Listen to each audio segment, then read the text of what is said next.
Yeah, I know. I'm just about ready to say the same thing. That's funny. Megan, is there a printed packet somewhere? But you don't have to print. I should have, and I'm sorry, I didn't get.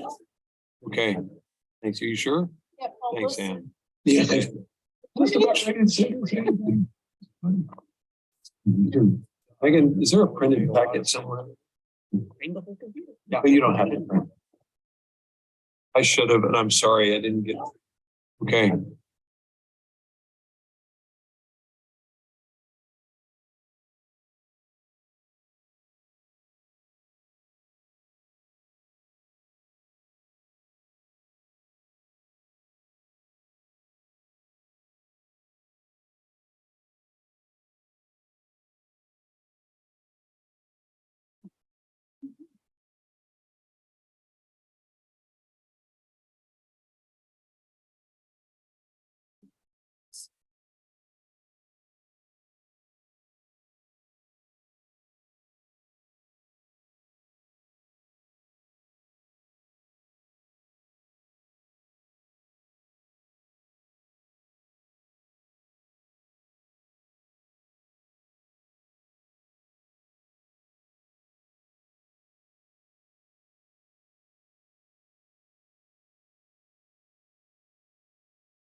Okay, I've got around 6 p.m. and call the meeting to order. Item number 2 on our agenda is a roll call. Please, Ellen, you're here. I'm here. Marissa? Yep. John Marshall? Beth Clark is absent. Jonathan? Here. William Wood? And Jim Bell is here. Okay, agenda review. We have to approve the minutes. There's public testimony, commission business, city updates, and then the adjournment. So, did anyone have a chance to completely and thoroughly memorize the minutes from November's meeting? Any corrections or changes that need to take place in the minutes from November's meeting? If so, the chair would entertain a motion to approve said minutes from November. I so move. Second. All those in favor of approval of the November minutes, say so by aye or raise a hand or both. Aye. The minutes are approved. We now have the open public hearing portion.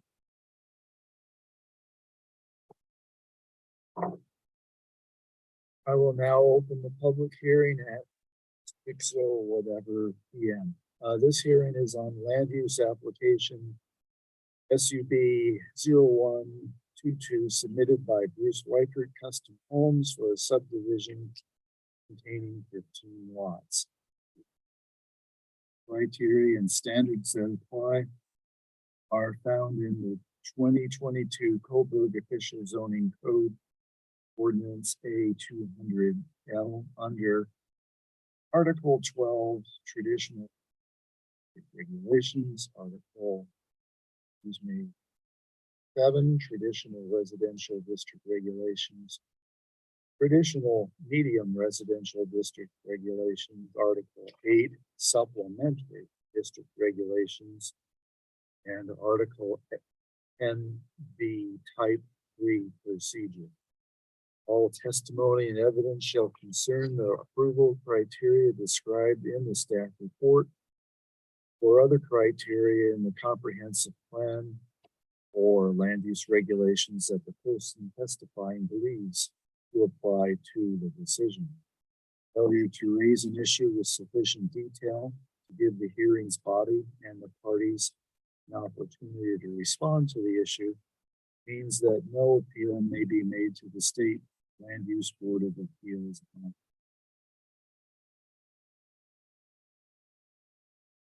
Ex parte contact. Members of the Planning Commission shall not communicate directly or indirect applicant, appellant, or other party to the proceedings or representative of a party about any issue involved in the hearing without giving notice.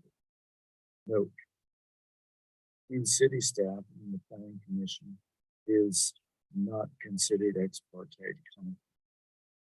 Do any commissioners wish to disclose ex parte contact? I've had contact with Tony Favreau, the applicant, but it was on another matter. It had nothing to do with this particular issue, so I don't feel I would be affected by the decision making. Was that contact, would it have any partiality or ability to vote on this? No. Staff presentation by Hagan. Good evening, commissioners. I'm going to start with an outline of the presentation. We'll talk about things to know up front, a brief overview of the proposal, a discussion on findings, a discussion on the conditions of approval, and we'll outline options for Planning Commission next steps. A few things to know are that it's staff position that the subject property does contain topographic constraints. This is something Planning Commission established during the original Coburg Creek subdivision, sub 0220. The subject property is long and narrow. The applicant is proposing to connect Macy Street westward. Construction details of Macy Street will undergo a separate approval process, including public involvement that is not part of this proposal.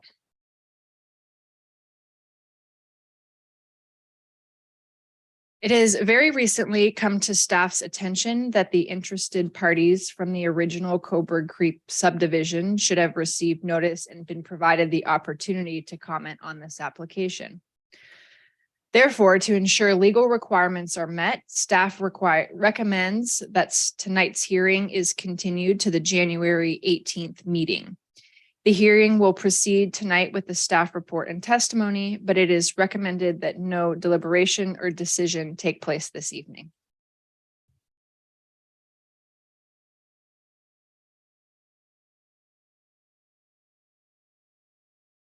The applicant is proposing a 16-lot subdivision for home site development, including one tract for dedicated parkland as the first addition to the Coburg Creek subdivision. The subdivision currently has access using North Coleman Street, and this applicant proposes to connect Macy Street westward for additional access as required from the original Coburg Creek subdivision conditions of approval. To meet density requirements, 4 duplexes and 11 single-family homes are proposed.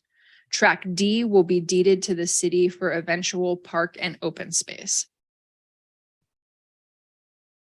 The majority of the subject property is zoned traditional residential, with about 0.59 acres zoned traditional medium residential, which provides and encourages increased density. For the 15 lots proposed, 3 lots use the traditional medium zoning designation and are designated for duplexes. The remaining 12 lots are zoned traditional residential. Lots 34, 36, and 37 contain the minimum lot area of 6,700 square feet or greater for duplexes in the traditional medium residential or TMR district, and are designated as duplex lots as seen on the tentative subdivision map. The 0.59 acres of TMR zoning on the subject property is equivalent to 25,700 square feet. The total of lots 34, 36, and 37 is 25,472 square feet. These proposed lots use the TMR zoning designation and are designated for duplex use. Lots 34, 36, and 37 meet or exceed the minimum lot width requirement of 60 feet for duplexes. Lots 30, 31, 32, 33, and 42 contain the minimum lot size for single-family detached units using the 15% modification provided by Article 7A.4.c of the Coburg zoning code for the traditional residential district. The lots contain 5,487 square feet, 5,831 square feet, 5,105 square feet, 5,300 square feet, and 5,981 square feet, respectively. Staff believe these lots meet the criteria for the decision-making body to grant the modification. The subject property contains a topographic constraint due to its orientation and shape, which is long and narrow. The density requirements are satisfied as proposed. The remaining proposed lots meet the minimum lot area of 6,000 square feet or greater for single-family detached dwellings, and lot 41 meets 7,000 square feet or greater for duplex use. All proposed lots using the TR zoning designation are compliant with lot width requirements. The maximum lot coverage in the TMR zone is 60% for duplexes. The maximum lot coverage in the TR zone is 40% for single-family detached dwellings and 50% for duplexes. Lot coverage will be verified upon building permit submittal.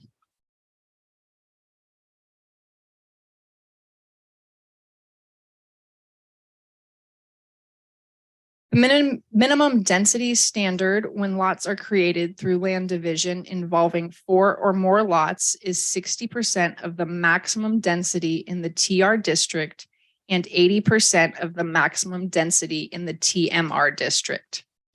The maximum density for the traditional residential district is 7.5 dwelling units per acre, and the maximum density for the traditional medium residential district is 13 units per acre. When performing a basic calculation on TR density requirements, 60% of 7.5 is 4.5, not 5.4 as the code lays out in parentheses. This is an error, and it is the reason that staff is using 4.5 as the value for minimum density. The minimum density calculations are as follows. The subject property is 165,259 square feet or 3.79 acres. Subtracting out 9,920 square feet for tract D, that is 155,339 square feet or 3.57 acres. The proposal is for 15 residential lots. 0.59 acres of TMR zoning times 10.4 dwelling units equals 5.4 units. 2.9 acres of TR district zoning times 4.5 dwelling units per acre equals 13.4 units. Therefore, the minimum units required is 18.8. Lots 34, 36, 37, and 41 are proposed as duplex lots, and the remaining 11 lots are proposed for single-family dwellings, bringing the overall unit count to 19 dwelling units.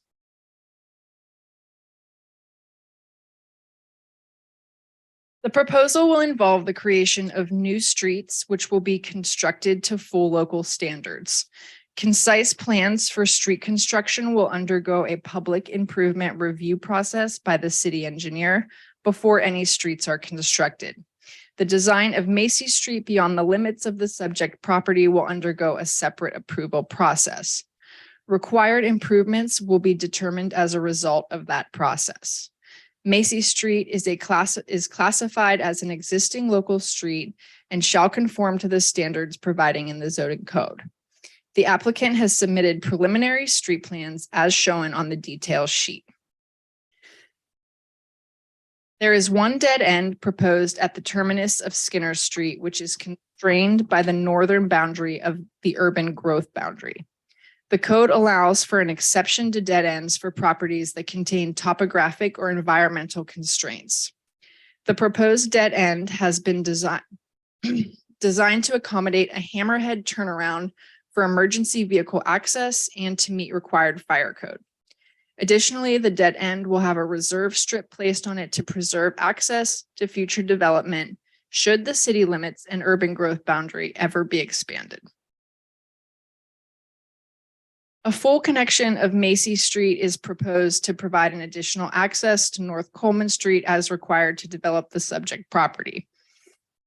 The design of Macy Street will be determined as part of a separate design approval process, as previously mentioned. The portion of Macy Street needed to connect the subject property to existing Macy Street has already been dedicated to the city by the applicant through a separate process outside the purview of this application. The design of Macy Street will be reviewed separately under a public improvement process and is subject to modifications as determined through that process. Connection points, design details, and other detailed criteria will be subject to the public street design standards and applicable codes.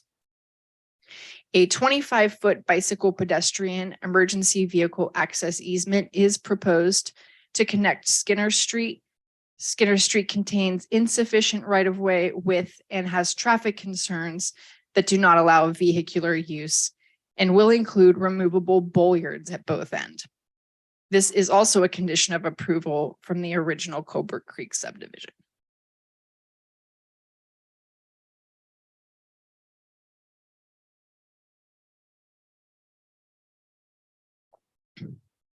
The block comprising of lots 28 through 34 and tract D is approximately 200 feet north-south and 266 feet east-west. The existing topographic constraints of the subject property allow for an exception to this code section for minimum block length. A similar exception was requested and granted from the Planning Commission for the Coburg Creek subdivision.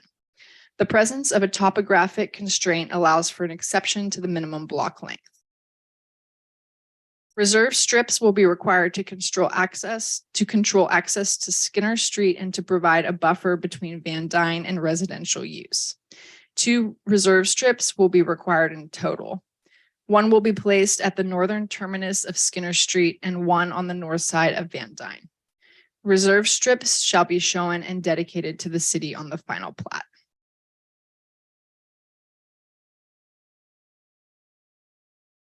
The city has the ability to serve all the proposed lots with city water and sewer service. New stormwater facilities were constructed on tracks B and C as part of phase 1.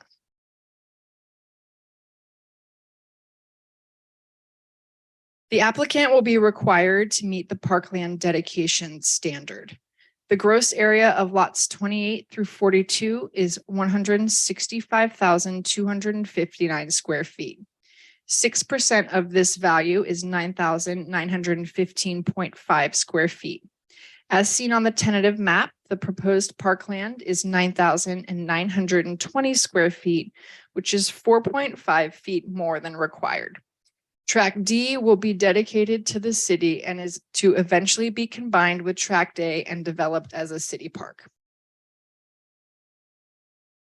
Lots 36 and 37 are through lots that abut Skinner Street to the north and Van Dyne Street to the south. A landscaping easement of 10 feet is shown on the north side of Van Dyne on the tentative map. I'd now like to move into the approval criteria required for subdivisions. Staff's findings for commission consideration will be presented as discussed in the staff report.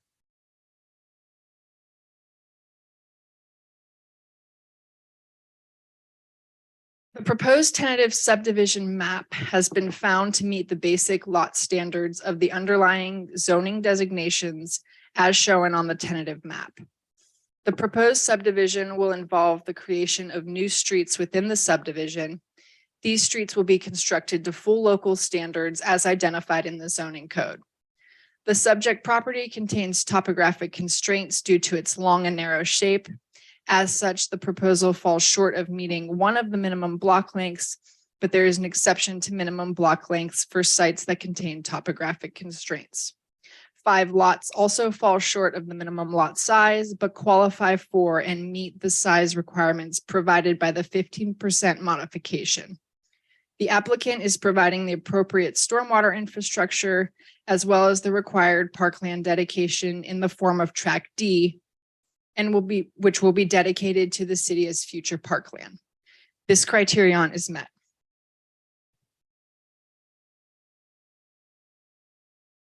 The proposed subdivision does not abut streets under the control of an agency other than the city. Agency referral was sent to Lane County Transportation and ODOT for review. Neither agency had comment to provide. The proposed subdivision does abut a street that is under the jurisdiction of the city. The applicant hired a qualified traffic engineer to prepare a traffic impact study, which is attachment E in your packet. The applicant has submitted the traffic impact analysis, or TIA, and the study has been reviewed by the city engineer. The TIA recommends prohibiting on-street parking in certain areas along the curve to accommodate site distance. As illustrated in Figure 8 of the applicant's TIA, the safe stopping distance requirement for the proposed public streets utilizing private property for roadway site distance.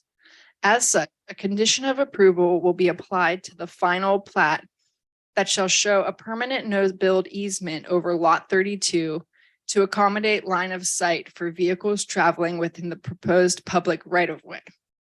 The easement shall prohibit structures, landscaping, and other site obstructions above 30 inches in height when measured from the street center line elevation. This criterion is conditionally met.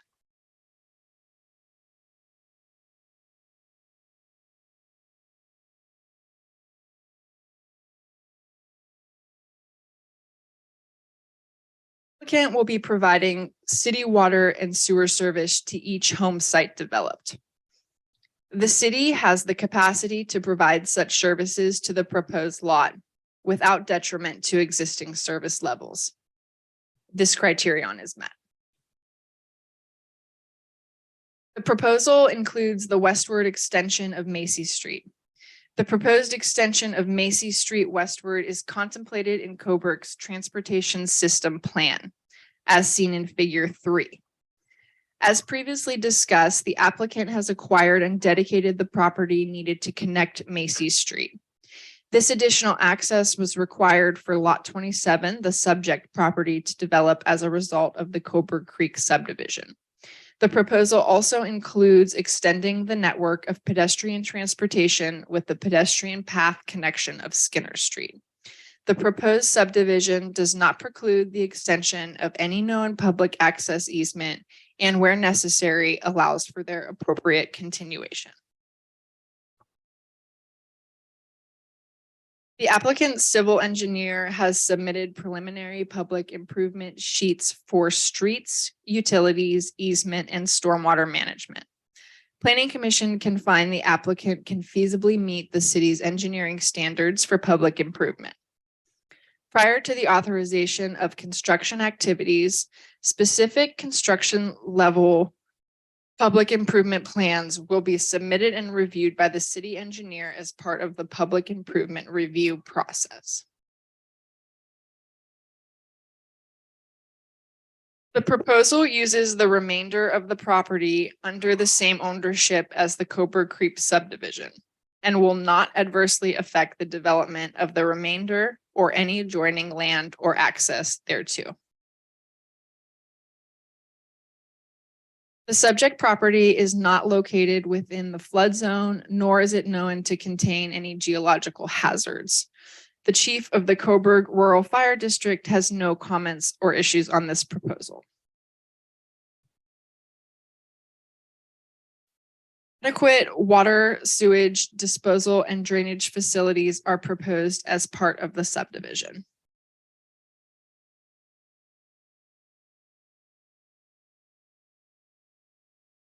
The proposed subdivision is not hampering the provision of publicly owned spaces. Rather, the applicant is facilitating the further expansion of publicly owned spaces for recreational needs by deeding Tract D to the city for future parkland development.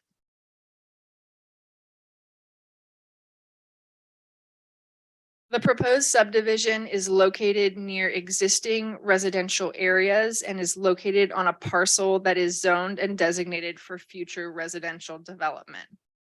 The proposed subdivision is located just north of the city's downtown core and commercial and retail shopping areas. A bicycle pedestrian path is proposed to connect the subdivision to nearby residential and commercial areas. The subject property will take vehicular access from North Coleman Street and Macy Street, providing quick and convenient access to Interstate 5. The district provides bus service to Coburg, and the nearest bus stop is located 3.5 blocks of the subject property, or about 1/4 mile away. This criterion is met. I'd now like to read the conditions of approval recommended by staff. Condition of approval number 1. Lots 34, 36, 37, and 41 shall be designated as duplex lots on the final subdivision plat. Condition of approval number 2. The design of the public streets and city utility infrastructure will be reviewed separately under a public improvement review process and is subject to modifications as determined through that process. Connection points, design details, and other detailed criteria will be subject to the public street design standards and applicable codes. Condition of approval 3. Prior to the issuance of building permits, the applicant shall submit a street tree plan for review and approval by the Public Works Director. Condition of approval number 4. Prior to final plat approval, the applicant shall submit to the city administrator for review and approval a final plat that shows all easements to be dedicated. Easements shall be placed in the right-of-way or in a 10-foot minimum wide easement. Condition of approval number 5. Prior to final plat approval, the applicant shall include on the final plat map 1 reserve strip at the terminus of Skinner Street and 1 on the north side of Van Dyne Street. Land comprising of the reserve strips shall be dedicated to the city of Coburg for control and access. The reserve strip at the north terminus of Skinner Street shall remain in place until such time further development occurs on the lands north of the subject property. Condition of approval number 6.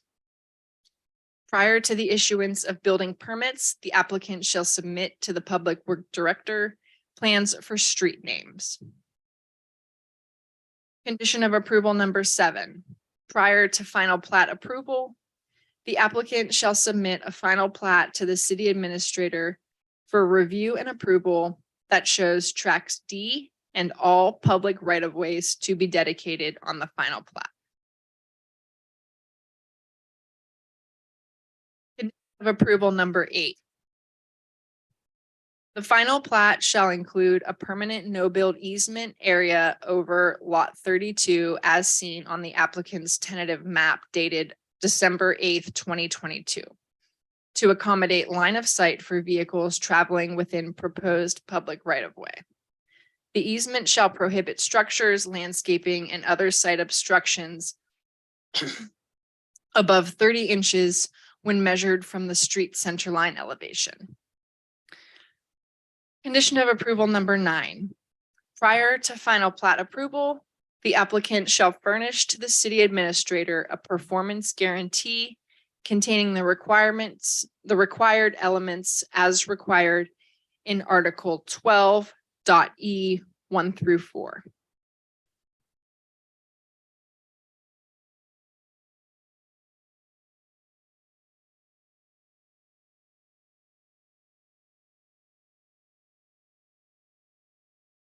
Planning Commission has options for this evening.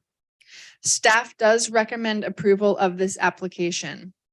However, staff is not expecting a deliberation or a decision tonight since the hearing is going to be continued to the next planning commission meeting on January 18th, 2023 at 6 p.m.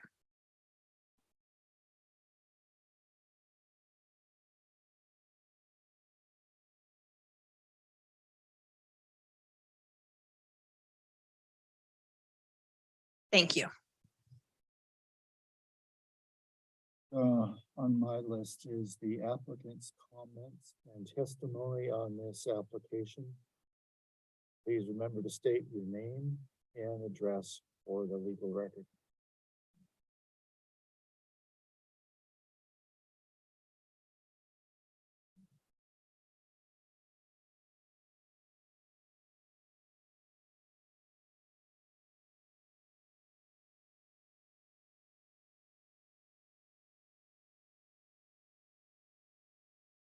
Thank you. Do I need to start over? Thank you. My name is Derek Westover. I'm with Bruce Weicker Custom Homes. I live at 971 South 66th in Springfield, Oregon. First of all, I'd like to thank Megan for all of her hard work on this, trying to figure out all the different zones and density requirements. I don't know if you guys followed all of that, but without her, it would have been even more difficult. So we appreciate all of your hard work there, Megan. Most of you know the history of this property. We applied for the entire subdivision to be developed a couple of years ago. And I think the planning commission actually approved it and it got appealed to the city council. And then we withdrew our application and made modifications to that first phase that were more in line with what many of the public wanted. So we developed the first phase. We did some deed restrictions to not allow Skinner to become a through street and other items. At that time, we were told that what we really needed was to find another way into the subdivision in order to finish developing that piece. The last summer, we were contacted by one of the neighbors and they were wanting to sell their house and that old railroad property that where Macy would come across. And so we did end up buying that at maybe a higher price than we should have, but we did end up buying that. And we then went to city council and offered that land to them for the right of way for that street to be built. And city council accepted that property as right of way. I think that I'm stating that correctly, Ann, but so we did give that property to the city so that the city now owns that. So we now have another way in and out of the subdivision, which is what we were asked to provide. And we're giving that next piece of the park, so that will complete the entire park there. So that'll be a very nice size piece there. And so I guess we're just hoping that we've met all of the requirements and all of the items that the city has asked us to do in order to finish developing that small piece. We didn't know this was going to be continued. A little disappointed to hear that, but I think that we did notify everybody, but that's out of our hands. So I think that's all that I have, unless you have any questions for me. Thank you. Thank you, Derek. At this point, we can go ahead and open up the meeting to public testimony about this particular application. First by proponents and then by opponents. Any speaker must give their name and address. Comments should be addressed to the hearing body and be relevant to this application, should not be of a personal nature. We do ask for a testimony limit of 5 minutes. Unruly behavior or harassing remarks are prohibited. Is there anybody who would wish to go for public testimony on this application? We did receive one piece of written testimony from Mr. Stanley Shattuck, and that was distributed to the Planning Commission via email.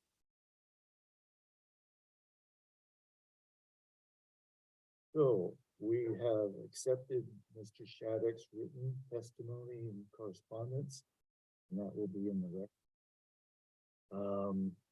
Megan, is there any written or oral testimony from proponents? Are there any written or oral testimony other than that? I have no one else signed up to provide comment. Anybody for rebuttal? Public testimony? Okay, if that is the case, we will state for the record this hearing will be continued on January 18th, 2023 at 6 p.m. here at Coburg City Hall. This will allow for the presentation and response of any new written evidence or oral testimony.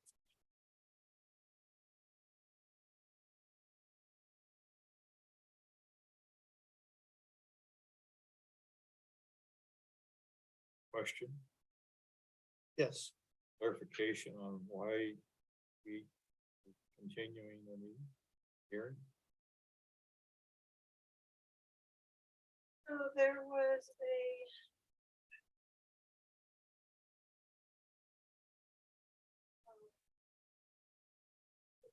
Party from a.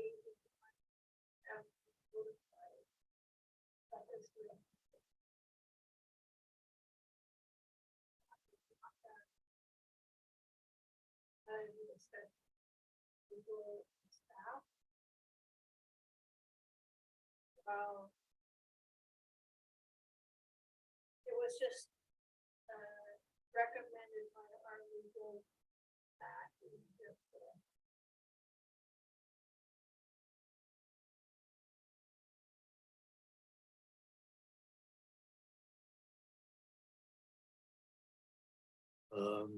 Good question. Yes.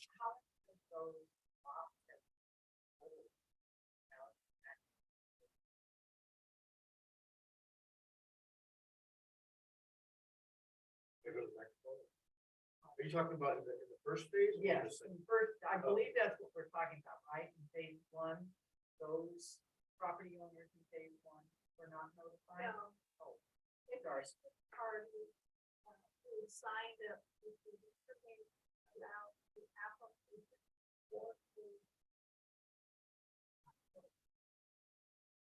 Did not believe that there were. But.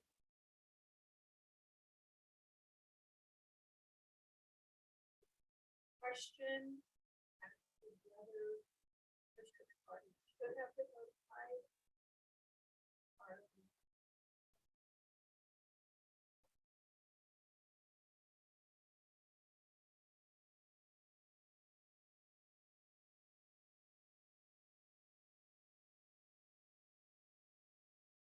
Was this on the original application or was this the modified application where the applicant reduced the size? The interest party was called.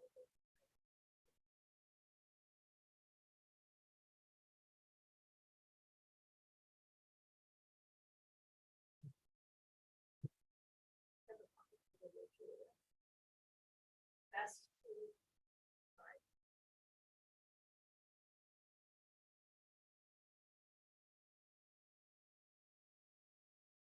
Um, Tonight or clarification tonight, or do we wait?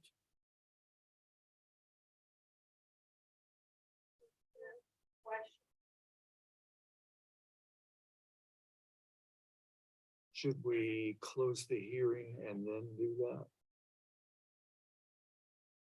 Oh, okay. All right. So proceed.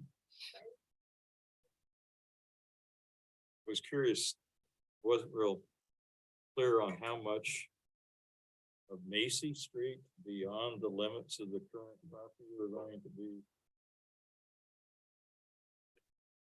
part of the applicant's responsibility to take on?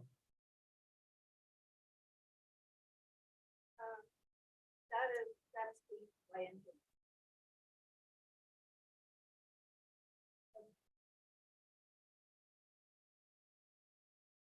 That's deemed by engineering. It depends on what engineering believes is the impact of the subdivision on.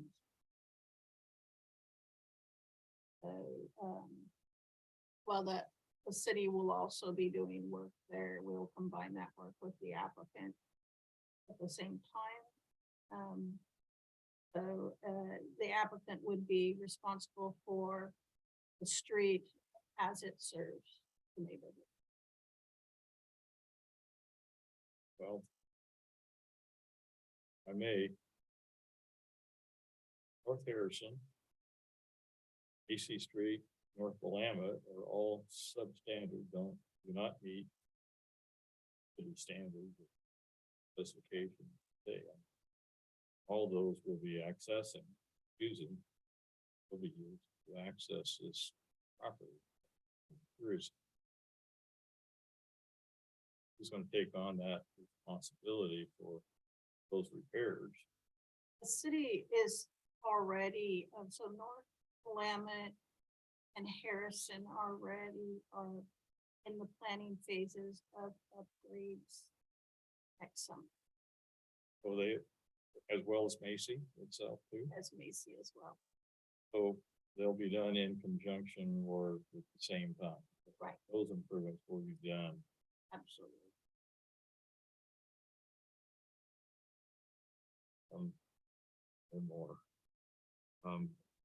The pedestrian bike access off of North Mackenzie into the public property, that'll be deeded to the city, correct?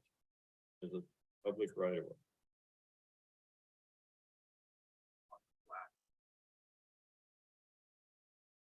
That is correct. I was gonna say, Yes, that is I think it's- yes. not Mackenzie. It comes up, it connects Skinner. Mhm. Okay. Me We too. ran into a problem before, and that ball got dropped in the previous development. Yes, and it is also one of the conditions of approval that is, will be dedicated on the final plat. What are the purpose of the reserve strips? The reserve strips are to help the city control access for future development should further development happen north of the subject property. If the city limits and urban growth boundary were to ever expand, there are removable bollards on the path. Is that what you're? No, I just wondered why. I mean, there is a deed restriction in places. They're not, that does not allow Skinner to ever be used for access to this subdivision or. That's correct. That's why it's a pedestrian path. Okay, yeah, but The- I'm just wondering why then would you need the reserve strip and just make, lot 36 a little bit bigger? I mean, it's more of a question, why do we need the reserve strips? Why are we asking them to dedicate those to us? Okay, The reserve strips along the south or along the north end of Van Dyne right, is to prevent access for those lots that abut Van Dyne. from Accessing Van Dyne, Van Dyne, go out through Cobra Creek. okay, The 1 foot reserve strip at the north end of Skinner that abuts the street, the property to the north, right, prevents the property owner to the north from legally accessing his property through that street. oh, got you. 1 foot, is it only 1? It's foot? only a 1 foot. It provides a piece of property that you'd have to trespass to provide access. So that's why What about, Tony, what about the one on the west side of that pedestrian sidewalk along this would be the east side of, lot 36? I don't think there is one there.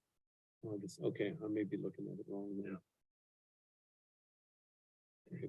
It says 1 foot reserve strip. Oh, it does, I can't read it this scale. Okay.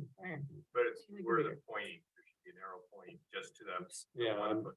like, I need Yeah. my magnifying glass. Okay, Hold on, I'm trying to find it.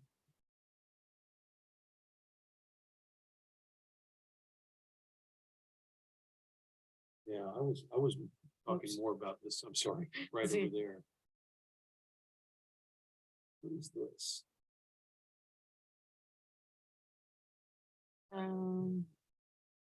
See what I mean? That The runs, number 2. yeah. I mean, it looks like a continuation of the reserve strip that runs along Van Dyne, just No, it goes to doesn't- the it north. doesn't.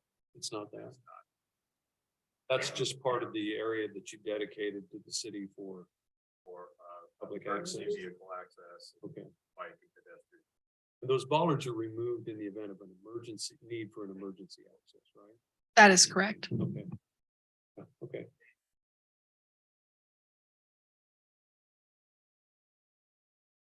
Will Van Dyne remain wide enough to be used as a city street once you dedicate that reserve strip? Yeah, it doesn't physically Does change. it- Yeah, it doesn't okay. physically change anything. It remains the same, it just restricts access. That makes sense.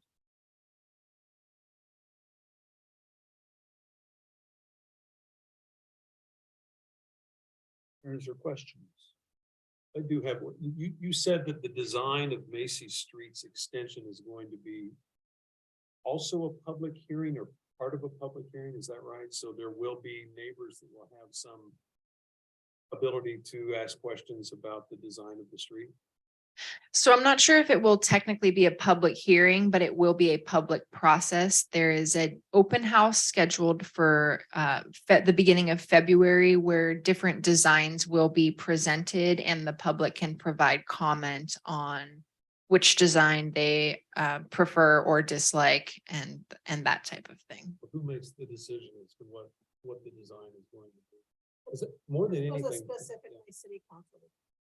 Oh, But they wanted to see a couple different designs. They wanted the public to be able to give input. So we had the engineers do 2 different designs or maybe 3 that the public can come in and take a look at and give comment on as to how they want to see the street. but ultimately it's not subject to a public hearing. So who makes the final decision as to what design to go with and what modifications to make? Normally, it would be engineering based on the public input, but the city council may want to get involved.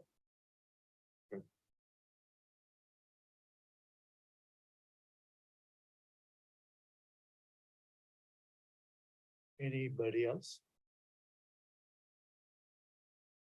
Yes. Concerns our comprehensive plan regarding a couple things and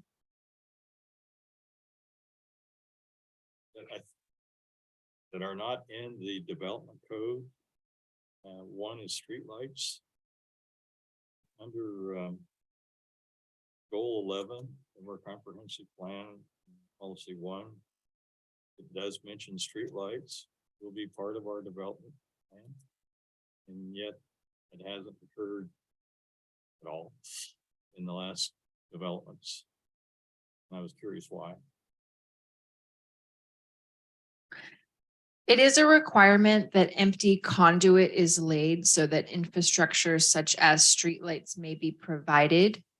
But we have not heard a desire for streetlights from community members. In fact, we have heard quite the opposite, that this community prefers a dark sky. And then goal 12, transportation. In it, it talked about transportation and using the transportation system plan to be followed. Or at least be as a guide, and I think I quizzed you about this before. And then in the transportation system plan, it states in there concerning the junction of, I'll get it right, North Willamette and West Van Dyne, that junction prior to any development to the north, and I think this development is kind of to the north, that something would be done, steps would be taken to resolve the issues around that intersection. In other words, basically, it's a poor intersection right now and it's not very well controlled. There've been some accidents. It all is all in the transportation system plan. I don't know whether it's not, I don't believe it's got anything to necessarily the applicant's responsibility, but is it not the city's responsibility to take some steps here? And either trying to get the intersection corrected or modified. And to allow this development to go and any more development, future development that would impact that intersection. The city is aware of issues at that intersection. As some of you may know, that portion of West Van Dyne as well as North Willamette is under Lane County jurisdiction. There are currently discussions happening about whether the city desires to take jurisdiction of those roads so that we can have more control over the design and the traffic patterns. North Willamette and West Van Dyne, to the east of that junction is city control. And therefore it can take steps, can it not? I mean, in the transportation system plan, it even talked about blocking. And that's go well beyond, but I guess my point is the fact that is the city has identified this as an issue within the transportation system plan and that it should be looked at before any development occurs to the north. And we haven't done anything.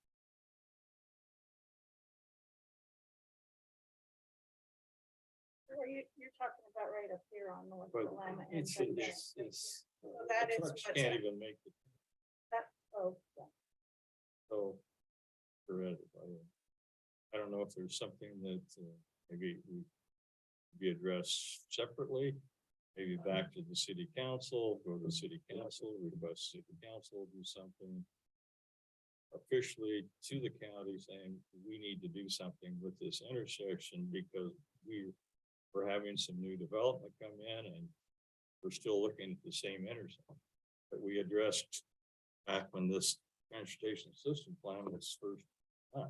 And the city has moved forward, so for alternative, traffic, alternative route, especially a freight route. And we have moved forward and received funding to do a feasibility study for alternative routes. Because of that exact is so that feasibility study is in the future, of course, within the federal funding cycle. But that's part of the discussion we have been having regarding the transportation and of course, the freight route that is coming through Coburg. That doesn't totally answer your question of Right. what the city is doing about that, but that is, I mean, we have had conversations about that. But I think that John really does go back to the city taking jurisdiction for Willamette and Van Dyne, which is another subject. But that at that point. And that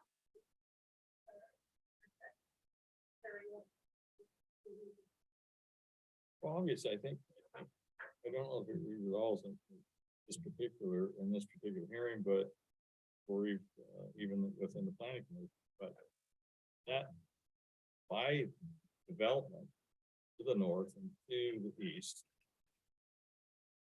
will increase not only traffic, but also pedestrian use. Children, kids riding their bikes and walking to school coming out of this particular subdivision went into that intersection And we all know what it's like with trucks and cars speeding around without any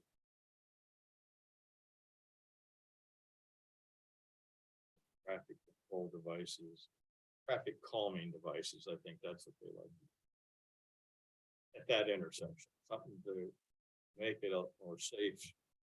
Nothing else, a more safe intersection. So we are treating the design of Macy and North Willamette as a safe routes to school. And so the design does put sidewalks on North Willamette and possibly on Macy, depending on one of the designs will have sidewalks on Macy. And so the children coming from the subdivision can walk on sidewalks and then connect up on the corner of Van Dyne and North Willamette onto the sidewalk. So that is one thing that we are doing in that design of the streets. Can I ask you a question? Was, in your traffic study, was that intersection studied? Was that taken into consideration? Don't know for sure, but I do believe it was. Took all the major intersections. They found that it would support an additional I 19 know units they- or not 19. We're actually, we're at 45 units that are going to be potentially impacting that intersection. Right? As you're opening it up. Well, and then anybody else who might open that. It's a tough intersection. I mean, it's dangerous as it is. I mean, that's legitimate concern. I mean, you hate to hold these guys hostage to that, but when is that going to be? As soon as somebody gets hurt there again, it is a lousy situation. It's poor design. I don't know how you would fix it, frankly, outside of just closing it off. But is this not the time to kind of put some heat on getting that redesigned? Right, Yeah. We were talking about. There's come out of our subdivision. If the city wants to, they can say no left turn. To force the traffic, not implement, but force traffic to the street. No left turn onto Harrison Street, is that what you're saying? Yes, yeah, So then they would be going right on no, they just go straight down. to Willamette Street, right? Then they're still gonna come off, they're gonna come south on Willamette Street, that lousy intersection. It's a tough, because that's where a lot of the traffic is gonna head. Anybody going north is going to go right at that intersection. Or they're gonna have to go out of their way and go down Harrison Street to Locust and then across, which probably a lot of people will do, because I hate that intersection. I won't use it to get off of Willamette Street or get on Willamette Street. It's not good. But, I mean, I know that the county has jurisdiction over that intersection, I guess, but do we not a little heat under them to get this resolved? We can certainly address it. If the city council wants to address this, we can certainly do that. We applied for funding for a new transportation plan. We didn't receive the funding. So that still needs to be done and those kind of things would be looked at. But again, all these things are down the road. And so if the council wants to address that in an immediacy, then that would need to be a council decision to give direction for us to move that into the work plan. And definitely can be. But the staff work on a work plan that is approved voted on by the council in any fiscal year, and that is the projects that we work on. So if the council wants to place that in the work plan for the staff to work on, then they can do that. Chicken and the egg, do you do it before you approve this 19-unit subdivision extension, or you do it, after? It's not fair to burden these guys with that, but it is an issue that's going to continue to become more and more of an issue until somebody gets hurt out there. And Is there some, or is planning commission, I'm assuming that all the commission, is there some way that in addition to anything that we come up to with this development, but also include a request or the council take this copy cut. Like that. I don't know Absolutely. How we would do that. I think that you can make a the planning commission can make a recommendation to the city council. Unrelated to this, that within the transportation plan, this is a concern and that the council needs to take it up and address it. And I think that doesn't have to happen attached to this application. It can be, planning commission can make recommendations to council when they choose. So if that is something that you wish to do, then you would do it as a planning commission, officially, and have one of your planning commissioners recommend it to city council. You're valid. I'm not interested in holding the applicant hostage on this. I just would like it known of the concerns and it's just development exasperates this problem that we've got at this junction. It's all need the city council to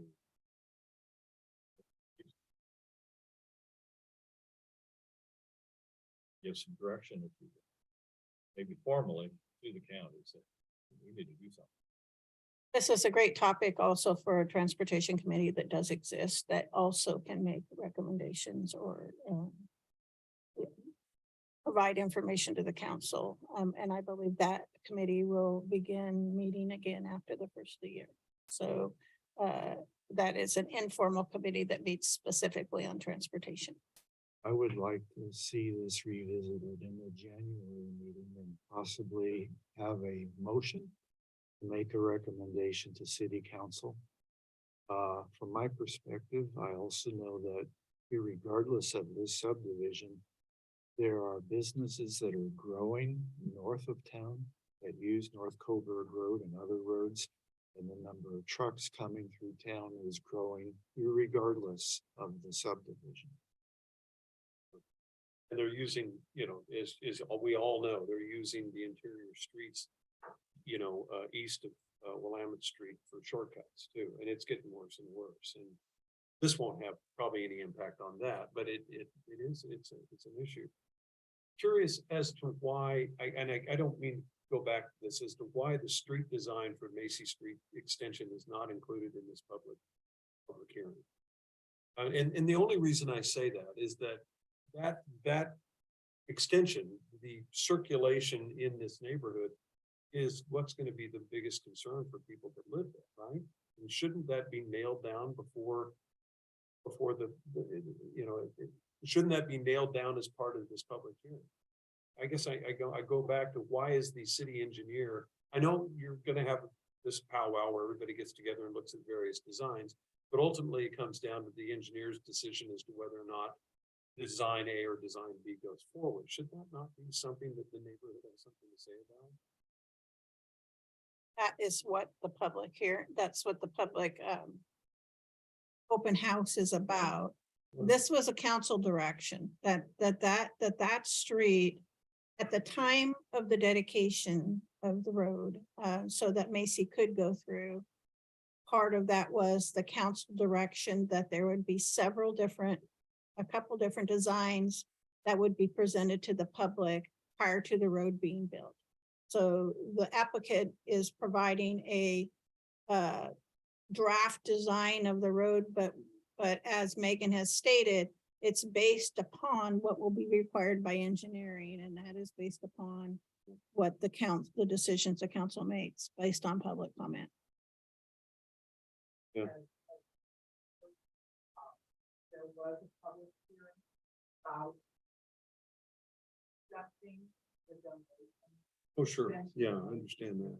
There was a lot of public at that meeting. Okay. Yeah. And it was acceptable to those who testified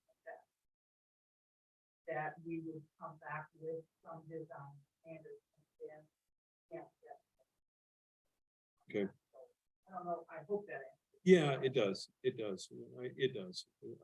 As long as people that live in that neighborhood specifically have had a chance to kind of air their concerns. A lot of it. All right. yeah, In fair enough. addition to that, all of those people have received letters spelling out to them the process that's gonna take place and how are that we will be contacting them and letting them know. So that they have been notified, but the letter went out to all people on Harrison, Macy, letting them know we heard you, we understand, and therefore, this is what's gonna happen and you will be able to give comment. Want to broaden that notice because we didn't get notice where we live. It's interesting. I believe it was in letter, so Okay. it was put out to the public as a whole.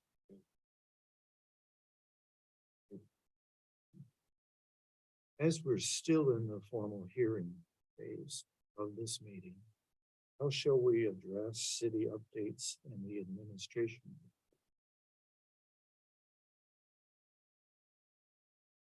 I think you just conclude this portion of the meeting and and just make the statement that that the hearing is continued and you're gonna move on. All right. The exact day and time. I knew there'd be a quiz. This hearing is now temporarily closed until it resumes on January 18th, 2023 at 6 p.m. at Coburg City Hall.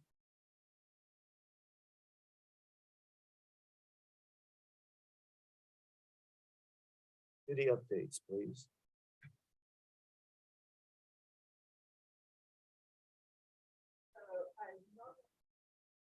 The city administrator's report is in your packet and normally that I'm not here, but the council can ask, or the commission can ask questions of anything that is in that report.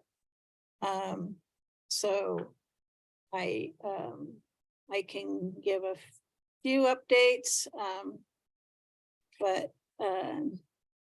lot of water, sewer things happening right now. We're in the process of building a road into the Stallings Lane property to and a pad to begin the drilling of our third well. So that is happening right now. We are also working on engineering on other projects that are going to be taking place. A lot of intertie lines, water lines. So that's pretty much what's going on in the water project right now. The council will be having a special meeting on the 24th, a work session to hear from engineers that are working on a feasibility study for reservoirs for the city. Elevated reservoirs. The property initially set for the reservoirs, which would have been on the hills to the east of the city, is not going to work.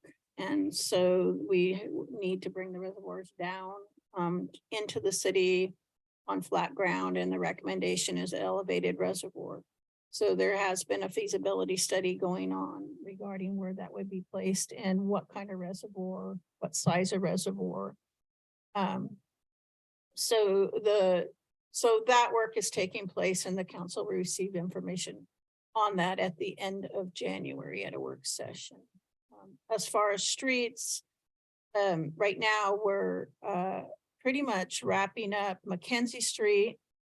The streets under design for next summer are Macy, Harrison, and North Willamette. Those are where we're focused. And then there will also be street maintenance, which Brian identifies, preservation projects that Brian will identify. Roberts Road has been completed. Roberts Court has been completed. So we really did get quite a bit of work done this summer. We also have just heard from Lane County that they will swap funds from us. So we receive federal funds for all of our collector streets to upgrade our collector streets. The problem with federal funds is you have to have certified agency to manage the project, which no one could take for us. It was clear out to 25 to 27 before Lane County or the city of Eugene would be willing to take it from us. So we receive federal funds that we can't spend, basically. Lane County has stepped up and agreed to swap funds out for local funds, which allows us to manage our own project and move it into our own timeline, which is engineering can start in July of 23. So we can step our Collector Street project up, and that is a funded project. So that would be the next big project that would be happening after that. We're also looking at other local streets. So that's what's happening with the street projects. Parks, we just got the go ahead to proceed on the final design and construction of the Pavilion Park, which was funded as well. North Industrial Way is funded as well for preservation work, and that will be happening down the road. That will be managed by the city of Eugene.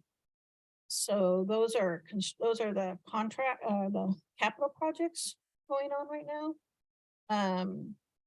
I don't know if the Pavilion Park design will also be at the open house in early February, so the public can give comment about that. And then the final design will be done after that time. So I have a quick question. sure.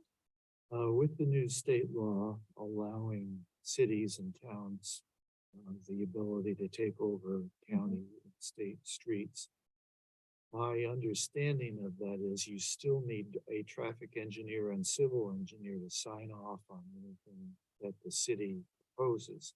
Right. Is that something LCOG would help us with, or how would we? Our do it? engineer is a traffic engineer. I think what the state's thing is that they'll require him to go through some kind of training. And then they can do that. So that allows us to drop the speed limit on our local streets. That's another reason why you might want to consider local jurisdictions. Because we could drop the speed limit. So Damien's been a traffic engineer for many years. Thank you. Any questions or comments?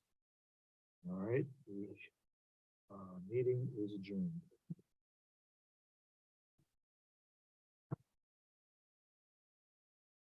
7:10. Thank you. Did look at that.